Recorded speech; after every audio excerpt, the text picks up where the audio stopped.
काश उस दिन घर जल्दी ना आई होती और उसने वह सब कुछ आंखों से न देखा होता तथा कानों से न सुना होता, तो क्या उसकी जिंदगी आज कुछ और होती नहीं? ऐसा कभी न कभी तो होना ही था। उस दिन दोपहर के लगभग 2 बजे थे।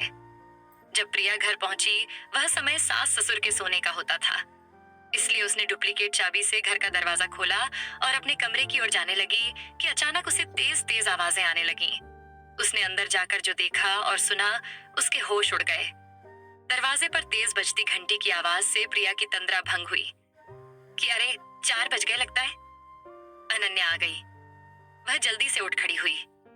प्रिया की शंका सही थी। दरवाजे पर अनन्या ही थी। प्रिया की 16 साल की लाडली बेटी अनन्या दरवाजे से अंदर आकर अपना बैग रखकर जूते खोलते हुए वह इठलाती हुई बोली, अरे मम्मी, आज स्टेट लेवल बैडमिंटन में मेरे सामने वाले खिलाड़ी की मैंने ऐसे छुट्टी की ना कि पूछो मत। मैंने उसे सीधे सेट में हरा दिया। मेरी कोच बोल रही थी कि अगर मैं ऐसे ही खेलती रहूंगी तो एक दिन नेशनल लेवल खिलाड़ी बनूंगी। और वह दिन दूर नहीं जब बड़े बड़े अखबारों में, टीवी चैनलों में मेरी फोटो आएगी। अनन्या की रनिंग कमेंट्री जारी थी। बैग को खोलते हुए उसमें से बड़ी सी ट्रॉफी निकालकर वह माँ से लिपट गई।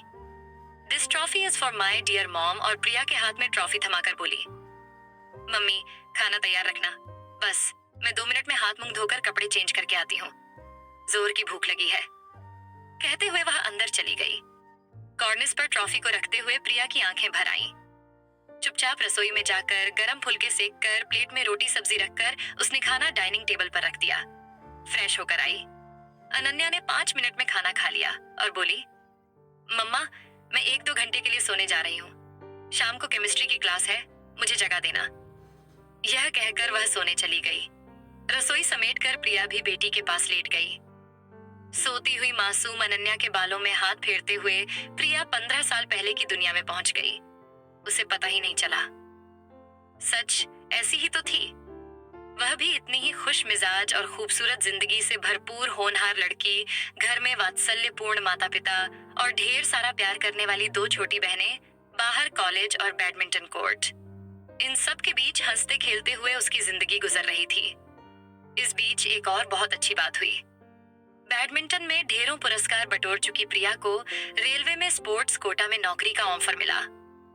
प्रिया और उसके घर वालों की खुशी का ठिकाना न रहा। प्रिया ने ग्रेजुएशन के बाद रेलवे की नौकरी ज्वाइन कर ली, मगर इसके बाद उसकी जिंदगी इतनी जल्दी और इतनी तेजी से बदलेगी, उसका तो उसे अंदाजा भी नहीं था। रेलवे की नौकरी मिलने के कुछ समय बाद ही प्रिया की बुआ उसके लिए अपने इंजीनियर देवर का रिश्ता लेकर आ गई। हालांकि शुरू में प्रिया ने इतनी जल्दी विवाह करने से इनकार कर दिया, पर पिता के समझाने पर कि वह लड़कियों में सबसे बड़ी है, उसकी शादी हो जाएगी तो फिर वह बाकी 2 लड़कियों के लिए भी लड़का देख सकेंगे। और फिर लड़के वाले परिचित हैं। लड़का देखा, भाला है, अच्छा खानदान है, मना करने का कोई कारण नहीं है, वगैरह वगैरह। आखिरकार प्रिया विवाह के लिए राजी हो गई। पर सच बात यह भी थी कि उस दिन वहां के साथ आए उस लंबे सजीले सांवले नवयुवक रोहन को देखकर वह मना नहीं कर पाई थी। खुशी खुशी प्रिया की शादी संपन्न हुई और वह अपनी ससुराल आ गई। ससुराल में शादी के बाद के 6 महीने जैसे पंख लगाकर उड़ गए। प्रिया अपने सास ससुर की लाडली बहू और ननंद मीरा की पक्की सहेली बन चुकी थी। रोहन भी उसका बहुत ख्याल रखता था। बस कमी कुछ थी तो उसके पास समय की। जब प्रिया उसकी शिकायत करती तो वह सफाई देता। क्या करूं प्रिया, तुम्हें तो पता है मुंबई की लाइफ तो ऐसी ही है। सुबह 8 बजे निकलता हूं तो 10 बजे पहुंचता हूं, फिर दिन भर साइट में इंस्पेक्शन करना, शाम को मीटिंग और दूसरे प्रोजेक्ट पर डिस्कस करना। 8 बजे निकलता हूं तो घर पहुंचते पहुंचते 10 बजे ही जाते हैं। क्या करें, अब तुम ही बताओ। प्रिया निराश हो जाती। कहती भी क्या, यह कहानी एक उसकी ही तो नहीं है। मुंबई में करोड़ों लोगों को इसी तरह रहना पड़ता है। कभी कभी वह सोचती, इससे तो किसी छोटे शहर में ही रहना अच्छा है। कम से कम घर और ऑफिस नजदीक तो होती। पर कोई बात नहीं, रोहन की भी मजबूरी है, वरना कोई आदमी 10 से 12 घंटे रोज घर से बाहर खुशी से थोड़े ही रहेगा। ये सोचकर वह अपने मन को मना लेती। सुबह उठकर सासू माँ के साथ मिलकर खाना बनाकर बाकी काम खत्म करके वह रोहन के साथ ही निकलती। उसको स्टेशन में ड्रॉप करके रोहन अपनी साइट पर निकल जाता और प्रिया लोकल ट्रेन से ऑफिस आ जाती। शाम को 7 बजते बजते वह घर पहुंच जाती। थोड़ा आराम करके टीवी देखते हुए रात के काम निपटा। हर शाम को उसके मन में कई बार इच्छा होती कि अन्य लड़कियों की तरह वह भी पति के साथ मुंबई में जुहू बीच में समंदर के किनारे घूमे, फिर पिक्चर देखे, पर ऐसा कभी नहीं हुआ। रोज रोहन को आने में देर हो जाती थी। उसका इंतजार करते हुए वह दिन भर की भागा दौड़ी और काम से थककर सो जाती। रविवार शनिवार को भी रोहन साइट पर जरूरी काम है बोलकर निकल जाता और प्रिया कभी अपने मायके चली जाती तो कभी सासू माँ के साथ बाजार चली जाती। इसी प्रकार प्रिया के ससुराल में कुछ और दिन निकल गए। शादी के सिर्फ 8 महीने ही हुए थे कि रोहन को एक प्रोजेक्ट के सिलसिले में लंदन जाना पड़ा। प्रिया भी उसके साथ जाना चाहती थी, पर रोहन के साथ ऑफिस के 2 सहयोगी और थे, इसलिए प्रिया मन मसोस कर रह गई। हालांकि प्रोजेक्ट 30 दिनों का ही था, पर कुछ न कुछ कारणों से प्रोजेक्ट खत्म होने में देर हो रही थी और प्रोजेक्ट 2 महीनों तक खींच गया। लंदन में काम करते करते रोहन की कंपनी को ओमान में एक और प्रोजेक्ट मिला और रोहन और 1 महीने के लिए ओमान चला गया। इधर प्रिया को रोहन के बिना जैसे सब कुछ सुना लग रहा था। रोहन के जाने के 1 ही हफ्ते में वह बीमार पड़ गई। सासू माँ जबरदस्ती उसे डॉक्टर के पास ले गई और जब डॉक्टर ने चेकअप के बाद बताया कि वह माँ बनने वाली है तो सास ससुर की खुशी का ठिकाना नहीं रहा। उन्होंने प्रिया के पिता को भी फोन पर यह शुभ सूचना दे दी, पर प्रिया खुद यह बात रोहन को फोन पर बताना चाहती थी। रात को जब रोहन का विदेश से फोन आया तब खुशी से चहकते हुए प्रिया ने उसे बताया कि वह पिता बनने जा रहे हैं। दूसरी तरफ से रोहन का लाते हुए कहना कि इतनी जल्दी बच्चे की जरूरत नहीं है, हो सके तो कल जाकर अबॉर्शन करवा लो।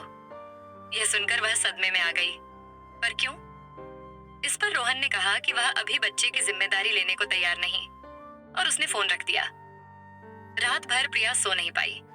सुबह उठकर उसने सासू माँ को यह बात बताई, पर सासू जी ने उस पर ध्यान नहीं दिया, बल्कि अरे कुछ नहीं बेटा, अभी वह विदेश में है ना, तो उसको तुम्हारी चिंता है इसलिए ऐसा कह रहा है। एक बार यहाँ आ जाए तो सब ठीक हो जाएगा, तू फिक्र मत कर, हम सब है ना। तेरा ख्याल रखने के लिए अबॉर्शन वगैरह के बारे में सोचना भी मत। और फिर प्यार से उसके बाल सहला दिए। आखिरकार प्रिया का इंतजार खत्म हुआ। करीब 4 महीने के बाद ओमान में रोहन अपना प्रोजेक्ट खत्म करके वापस आ रहा था। प्रिया ने 2 दिन दफ्तर से छुट्टी ले ली। बड़े चाव से उसने रोहन के लिए पाव भाजी, पूर्ण कोली, मसाला भात सब कुछ बनाया था। इतने दिनों के बाद घर का खाना उसे खाने को मिलेगा, ये सोचकर प्रिया मन ही मन खुश हो रही थी। बहुत दिनों बाद आज उसने रोहन की पसंद की पीली साड़ी पहनी थी और गुनगुनाते हुए रोहन का स्वागत करने के लिए तैयार हो रही थी कि सासू माँ ने कमरे में प्रवेश किया। प्रिया के खिले हुए चेहरे को देखकर कुछ सिर झुकाकर उन्होंने हिचकते हुए कहा, बेटा, एयरपोर्ट से रोहन का फोन आया है, वह सीधे ऑफिस जा रहा है। घर आएगा तो ऑफिस पहुंचने में देर हो जाएगी और आज यहाँ रिपोर्ट करना जरूरी है। प्रिया सन्न रह गई। वह आंसुओं को रोक न सकी। क्या ऑफिस का काम मुझसे भी ज्यादा जरूरी है? माँ एक बार फिर मांझी ने ही उसे संभाला। बेटा, ऐसी हालत में रोकर अपनी तबीयत खराब मत कर, सुबह से इतना काम कर रही है, चल थोड़ा आराम कर ले। हालांकि उस वक्त तो प्रिया संभल गई, पर उस दिन उसकी सूजी हुई आंखें और दरवाजे पर नजर किसी से छिपाई न छिपी। रात को 11 बजे रोहन घर पहुंचा। प्रिया उसका इंतजार करके निंद्रा के आगोश में कब चली गई उसे पता नहीं चला। रोहन ने सोती हुई प्रिया को लापरवाही से देखा और कपड़े बदलकर सोफे पर सो गया। अगला दिन रविवार था। सुबह प्रिया की नींद देर से खुली घड़ी की ओर देख तो बड़बड़ाई कि अरे 9 बज गए, किसी ने मुझे उठाया तक नहीं। लगभग दौड़ते हुए कमरे से बाहर आई तो देखा बाहर गार्डन में माँ, पिताजी और रोहन बैठकर गंभीरता पूर्वक किसी विषय पर बात कर रहे थे। ड्राइंग रूम में फोन की घंटी बज रही थी। प्रिया ने फोन उठाया तो दूसरी तरफ से आवाज आई, रोहन है नहीं, वह बाहर गार्डन में है। मैं उनकी पत्नी प्रिया बोल रही हूँ, आप कौन? प्रिया ने पूछा। ये सुनते ही फोन कट गया। कौन हो सकती है और उसने फोन क्यों काटा? सोचते हुए प्रिया बाथरूम में चली गई। जल्दी से फ्रेश होकर किचन में जाकर 4 कप कॉफी बनाकर वह गार्डन में सबके लिए कॉफी लेकर आई। उसे देखते ही तीनों शांत हो गए।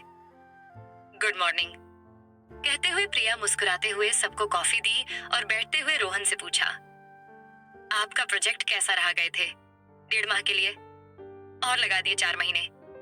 कहते हुए उसने रोहन को शिकायत भरी नजरों से देखा, मगर रोहन ने कोई जवाब नहीं दिया। उड़ती उड़ती नजर उस पर डालते हुए चाय की चुस्कियां लेता रहा।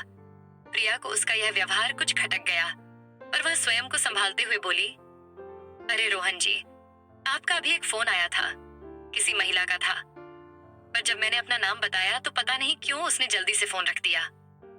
अरे छोड़ो यार, किसी बैंक वगैरह की क्रेडिट कार्ड बेचने वाली सेल्स गर्ल्स की होगी, कहकर रोहन ने बात पलट दी।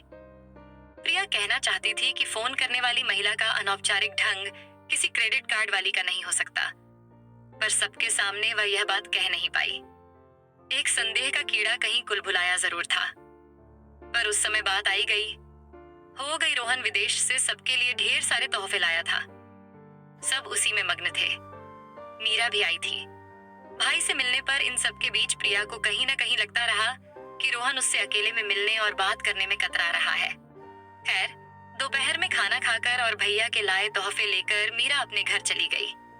माँ जी और पिताजी भी अपने कमरे में जाकर सो गए। रसोई वगैरह समेटकर प्रिया जब अपने कमरे में पहुंची तो रोहन गाड़ी की चाबी हाथ में लेकर कमरे से बाहर निकल रहे थे। अरे आप कहाँ जा रहे हैं? प्रिया के पूछने पर वह बोला कि थोड़ा दोस्तों से मिलकर आता हूँ, और वह बाहर निकल गया। मुझसे मिलना नहीं, आपको मुझसे कुछ बातें नहीं करना आपको। मगर प्रिया की बातें सुनने के लिए रोहन वहां कहाँ था? प्रिया अपने आंसुओं पर काबू न पा सकी, जाकर कमरे में लेट गई। लगातार बजती फोन की घंटी सुनकर प्रिया उठी। एक बार फिर सुबह वाली आवाज थी, रोहन है क्या घर पर? नहीं, वह बाहर गए हैं। मगर आप कौन? प्रिया ने पूछा, मगर जवाब में अच्छा निकल गया क्या? वह चलो ठीक है, ओके कहकर फोन रख दिया गया। प्रिया का संदेह और गहरा हो गया। शाम को इस बारे में रोहन से बात करूंगी, उसने तय कर लिया, पर ऐसा हो न सका। रात को 12 बजे रोहन घर पहुंचा। तब तक प्रिया सो चुकी थी। सुबह उसको भी ऑफिस जाना था। अगले दिन जल्दी उठकर घर के काम आदि से फ्री होकर वह ऑफिस के लिए निकल गई।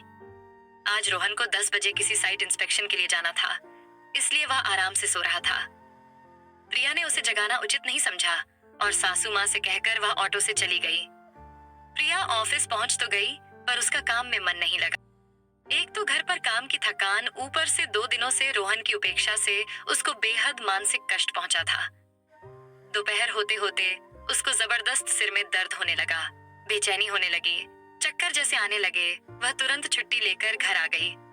काश उस दिन घर न आई होती और उसने वह सब कुछ आंखों से न देखा होता तथा कानों से न सुना होता, तो क्या उसकी जिंदगी आज कुछ और होती नहीं? ऐसा कभी न कभी तो होना ही था। प्रिया की आंखों से न चाहते हुए भी आंसू बह निकले। उस दिन दोपहर के लगभग 2 बजे थे जब प्रिया घर पहुंची। ये समय सास ससुर के सोने का होता था, इसलिए उसने डुप्लीकेट चाबी से घर का दरवाजा खोला और अपने कमरे की ओर जाने लगी कि अचानक सासू जी के कमरे से आती आवाजों ने उसका ध्यान अपनी ओर खींचा। उनमें से एक तेज आवाज रोहन की थी। कमरे का दरवाजा खुला था, पर पर्दे गिरे हुए थे। भीतर से रोहन की आवाज स्पष्ट सुनाई दे रही थी। गुस्से से भरे, लगभग चिल्लाते हुए रोहन कह रहा था, माँ, अब तुम मुझ पर जबरदस्ती नहीं कर सकती। मैंने तुमसे पहले ही कहा था मैं स्नेहा को नहीं छोड़ सकता, पर तुम नहीं मानी। यह कहकर कि इसे मीरा की शादी पर असर पड़ेगा, जोर डालकर तुमने उस प्रिया को मेरे पल्ले बांध दिया। यह तो अच्छा हुआ कि लंदन प्रोजेक्ट में स्नेहा मेरे साथ थी, वरना मैं तो पागल हो जाता। माँ प्लीज, अब तो मीरा भी सेटल हो चुकी है, अब प्रिया से मेरा तलाक होना जरूरी है। स्नेहा मुझे शादी के लिए परेशान कर रही है, मैं अब और इंतजार नहीं कर सकता। तुम जल्दी से प्रिया के माँ बाप से बात करो और उनसे कहो कि मुझे आजाद कर दे। इससे पहले कि प्रिया कुछ संभल पाती कि उसे ससुर जी की गर्जती हुई आवाज सुनाई पड़ी। मैंने सोचा था कि शादी के बाद तुम सुधर जाओगे, मगर नहीं, तुम्हारे इसका भूत अभी तक नहीं उतरा। अरे अब तो तुम बाप बनने जा रहे हो, भूल जाओ पुरानी बातें। प्रिया माजरा कुछ समझे कि उसे सास की मनोहार भरी आवाज सुनाई पड़ी। अरे बेटा, इतनी सुंदर सुघड़ बहू, साथ में सरकारी नौकरी, और क्या चाहिए तुझे? अरे माँ, नहीं चाहिए मुझे तुम्हारी सुंदर बहू और उसकी नौकरी। मुझे इस प्रॉब्लम से जल्दी छुट्टी दिलाओ, वरना मैंने कुवैत में जॉब के लिए बात की हुई है। इस बार जाऊंगा तो 1 से 2 साल नहीं आऊंगा, फिर रहना आराम से अपनी बहू के साथ। ये रोहन की फिर हुई आवाज थी। प्रिया सदमे में थी। अब सब कुछ उसके सामने स्पष्ट हो चुका था। उसकी आंखों के आगे जैसे अंधेरा सा छा रहा था। उसके पैर लड़खड़ा गए, जबान सूख गई। वह दरवाजे का सहारा लेते हुए वहीं जमीन पर बैठ गई।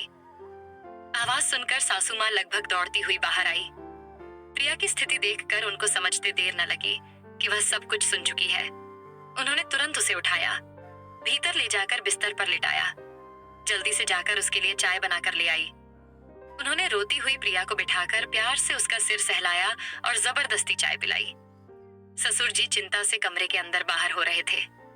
रोहन मौका देखकर अपनी बाइक उठाकर जा चुका था। उसे प्रिया की कोई परवाह नहीं थी। सास प्रिया को समझा रही थी, रो नहीं बेटे, अपनी तबीयत संभालो, सब ठीक हो जाएगा। थोड़ी देर बाद जब उन्हें लगा कि रोते रोते प्रिया सो गई है, तो वह अपने कमरे में चली गई। मगर प्रिया सोई नहीं थी। रोहन के तिरस्कार पूर्ण व्यवहार और अपमान से उसका दिल बुरी तरह से रो रहा था। पर वह समझ चुकी थी कि अब कुछ नहीं होने वाला है। उसे जल्दी कोई निर्णय लेना ही होगा। जो आदमी अपनी पत्नी के प्यार और समर्पण को नहीं समझ पाया, उसके मन में अपने अनदेखे अजन्म बच्चे के लिए मोह कहां से आएगा? ऐसे निर्मोही के साथ जीवन बिताने का क्या मतलब? प्रिया ने एक पल की भी देर नहीं की। उसने अपने पिता को फोन किया, उन्हें सारी स्थिति समझाई और तुरंत वहां आकर उसे ले जाने को कहा। माँ और पिताजी के आने तक वह अपना सामान पैक कर चुकी थी। अचानक समधि समधन जी को आया देखकर प्रिया के सास ससुर घबरा गए। तभी सामने से बड़े ही बेफिक्र अंदाज में रोहन ने कमरे में प्रवेश किया। सबको देखकर वह सकपका कर वहीं खड़ा हो गया। प्रिया खुद को काबू में न रख सकी। रोहन के सामने जा उसे एक थप्पड़ जड़ दिया। इससे पहले कि वह कुछ समझता, प्रिया के पिता ने कड़े शब्दों में अपने समधी से कहा, गलती सिर्फ आपके बेटे की ही नहीं है। अपने बेटे की सारी करतूतें जानते हुए भी आपने मेरी लड़की से उसकी शादी करवाई। अब भी मैं आपको एक मौका देता हूँ। अगर आपका बेटा अपनी भूल मानकर एक हफ्ते में मेरी बेटी को लेने आता है तो ठीक है, वरना 10 दिनों में तलाक का नोटिस आपको मिल जाएगा। और मुआवजे की मांग की लिस्ट और वह प्रिया का सूटकेस लेकर बाहर निकल गए। प्रिया ने घर से निकलते समय पलट कर देखा।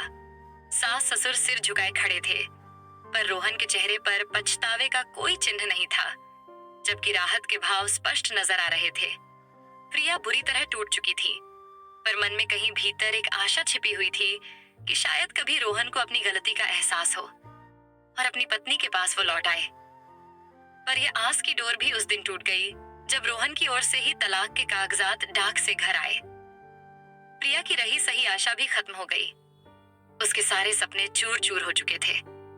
प्रिया रात दिन सोचती, पर समझ नहीं पाती कि ऐसा कैसे हो गया और इन सब में उसकी क्या गलती थी। उसके पिता ने उसके ऑफिस में लंबी छुट्टी की अर्जी दे दी। माँ, पिताजी और दोनों बहनें उसको बहलाने का हर संभव प्रयास करती, पर प्रिया एकदम गुमसुम सी हो चुकी थी। 9वें महीने एक सुंदर सी बिटिया के जन्म होने के बाद भी प्रिया खुश न हो सकी। स्त्री का मन पति को लेकर बहुत कोमल होता है। फिर उसके दिल में एक और आस जगी, शायद रोहन बच्ची को देखने आए और उसका सलोना मुखड़ा देखकर उसका मन बदल जाए। मगर ऐसा कुछ भी नहीं हुआ। प्रिया ने दोबारा ऑफिस ज्वाइन कर लिया। घर में उसकी बहनें उसकी बच्ची अनन्या का ख्याल रखती और वह अपने आप को ऑफिस के कामों में उलझा कर रखती। रात को अनन्या को हंसता खेलता देखकर अपने गम को भूलने का प्रयास करती, जो प्रायः निष्फल ही रहता। तलाक के बाद कंप्रोमाइज के कुछ पैसा भी मिल गया था। बस अब सुबह ऑफिस और रात को अनन्या के साथ खेलना, उसका होमवर्क कराना, यही सब वह पूरी तरह से व्यस्त हो चली थी। मुंबई की तेज रफ्तार और भीड़ भाड़ की जिंदगी में उसे पल भर का अवकाश नहीं मिलता था। पूरी तरह से व्यस्त हो चली थी। मुंबई की तेज रफ्तार और भीड़ भाड़ की जिंदगी में उसे पल भर का अवकाश नहीं मिलता था। अनन्या अब 10 साल की हो गई थी। प्रिया की बहनें विवाह करके ससुराल जा चुकी थीं। अब प्रिया ही अपने बूढ़े माता पिता का सहारा थी और वह दोनों ही प्रिया का। बहरहाल अनन्या जरूर सबकी लाडली थी। ऐसे ही 2-3 साल गुजर गए। उस दिन प्रिया रोज की भांति शाम को 7 बजे दफ्तर से घर लौट रही थी। अगस्त का महीना था। मुंबई की बारिश अपने पूरे शबाब पर थी। ऐसे में तो स्टेशन से घर तक का सफर भी आसान नहीं था। दूर दूर तक कोई ऑटो नहीं दिख रहा था, बस खचाखच भरी हुई थी। प्रिया छाता खोलकर स्टेशन से पैदल ही घर के लिए निकल पड़ी। अचानक बिजली कड़की और प्रिया के मुंह से चीख सी निकल गई। तभी उसके पास एक कार आकर रुकी। कार के शीशे को नीचे करके एक सभ्य से दिखने वाले व्यक्ति ने उसे पुकारा, आइए, मैं आपको आपके घर छोड़ देता हूँ। घबराइए नहीं, मैं आपकी बिल्डिंग में ही ग्राउंड फ्लोर पर रहता हूँ और आपके पिताजी मुझे अच्छी तरह से पहचानते हैं। प्रिया ने गौर से उस अनजान युवक को देखा। हालांकि मन में झिझक तो थी, पर और कोई चारा भी तो नहीं था। मन महसूस कर अपना छाता बंद करके प्रिया कार के पिछले दरवाजे को खोलकर बैठ गई। रास्ते में दोनों की कोई बात नहीं हुई। बिल्डिंग आने पर युवक को धन्यवाद देकर प्रिया कार से उतर गई। युवक ने मुस्कुराकर कहा कि इसमें धन्यवाद की कोई बात नहीं। आपका पड़ोसी होने के नाते यह तो मेरा फर्ज था। वैसे मेरा नाम अर्जुन है। अच्छा, नमस्ते। घर पहुंचकर प्रिया ने चैन की सांस ली। अनन्या अपने होमवर्क में और नाना नानी अपना प्री सीरियल देखने में व्यस्त थे। चाय बनाकर पिताजी को देते हुए प्रिया ने उन्हें अर्जुन के बारे में बताया। पिताजी खुश हो गए। अच्छा अर्जुन भाई, वह तो बहुत अच्छा लड़का है। अभी कल ही तो उसकी माँ गांव से आई है। मैंने उसे इस रविवार को माँ को खाने पर लेकर आने को कहा है। प्रिया कुछ कहती, उसके पहले ही अनन्या की आवाज आई। माँ, मेरा प्रोजेक्ट बनाने में मदद करो ना। और बात आई गई हो गई। अगले दिन शनिवार की छुट्टी थी। प्रिया पिताजी की दवाइयां लेने मेडिकल शॉप पर गई। देखा, वहां अर्जुन अपनी माताजी के साथ दवाइयां ले रहे थे। प्रिया ने उन्हें नमस्कार किया और दोनों में बातचीत शुरू हो गई। बातों ही बातों में अर्जुन ने उसको बताया कि वह बहुत परेशान है, क्योंकि माताजी को वायरल फीवर है और अर्जुन को ऑफिस के जरूरी काम से दिल्ली जाना है। प्रिया ने उन्हें दिलासा दिया कि आप चिंता मत करिए, कल से मेरी 3 दिनों की छुट्टी है। मैं माताजी का ख्याल रखूंगी, आप निश्चिंत होकर जाइए। अर्जुन के दौरे पर जाने के बाद प्रिया उनकी माताजी को अपने घर ले आई। समय पर दवाइयां, भोजन और आराम पाकर उनका बुखार उतर गया। वह एक जिंदा दिल और मिलनसार महिला थी। बहुत जल्दी वह घर के लोगों से हिल मिल गई। विशेषकर अनन्या तो अपनी चुलबुली बातों से उनकी आंखों का तारा बन गई। 3 दिन बहुत जल्दी बीत गए और जब अर्जुन दौरे से वापस आए तो अपनी माँ को स्वस्थ और हंसते मुस्कुराते देखकर कृतज्ञता से उन्होंने हाथ जोड़ दिए और माँ जी ने अनन्या को सीने से लगाकर उसे ढेरों आशीर्वाद देकर विदा ले ली। इन 3 दिनों में अर्जुन की माँ लक्ष्मी देवी प्रिया की माँ से उसकी पूरी कहानी सुन चुकी थी। इधर अर्जुन की जिंदगी भी खुशियों से भरी नहीं थी। छोटी सी उम्र में पिता का देहांत हो जाने से घर की पूरी जिम्मेदारी आ चुकी थी। 3 बहनों की शादी, पढ़ाई, सब कुछ संभालते हुए जाने कब परिपक्वता आ गई, पता ही नहीं चला। प्रिया की जिंदगी और उसकी हिम्मत व आत्मविश्वास को देखकर अर्जुन की माँ बेहद प्रभावित हुई और फिर उसकी सादगी और अपनत्व का परिचय तो उन्हें 3 दिनों में ही मिल चुका था। अनन्या से भी वह पूरी तरह से घुल मिल गई थी। जब अर्जुन ने नौकरी ज्वाइन की थी तो लक्ष्मी देवी ने बहुत कोशिश की कि अर्जुन शादी करके पहले घर बसा ले, लेकिन अर्जुन का कहना था कि बहनों को पहले सेटल कर दूं। एक बार फिर लक्ष्मी देवी की आंखों में अपने बेटे की शादी का सपना सजने लगा। अवसर मिलते ही उन्होंने अर्जुन से प्रिया के साथ शादी की बात की।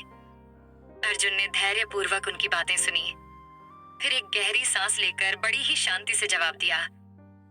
माँ, आप जैसा ठीक समझे, तुम्हारी हर बात मुझे स्वीकार है, पर एक बार प्रिया के मन की भी थाह ले लो।